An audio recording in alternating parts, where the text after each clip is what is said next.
Ini dia tips merawat mobil untuk para pemula yang bahkan cewek aja pun bisa untuk merawat mobil. Yang pertama, pastiin dulu bahan bakar kalian itu aman teman-teman. Aman itu artinya, misal mobil kalian ini harusnya diisi Pertamax. Nah, jangan sampai kalian isi mobil kalian dengan Pertalite teman-teman.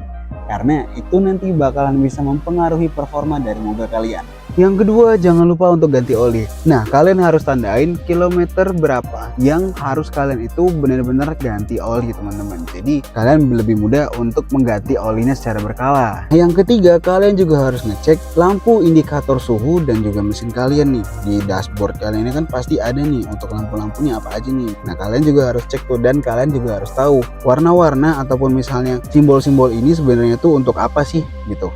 Nah, makanya ngerawat mobil itu memang ya hal yang sepele ya, tapi itu bakalan berdampak banget kalau misal kalian di jalan. Karena kita nggak bakal tahu deh kita di jalan itu bakalan terjadi apa sih gitu.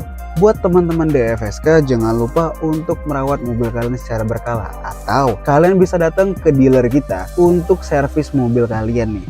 Jadi di sini kita bakalan servis mobil kalian dengan benar-benar aman pastinya teman-teman. Karena itu sudah termasuk dari layanan after sales kita. Jadi kalau misal kalian nggak tahu atau misal kalian masih bingung ya mau ngerawat mobil kalian seperti apa, langsung aja datang ke dealer kita di alamat di bawah ini.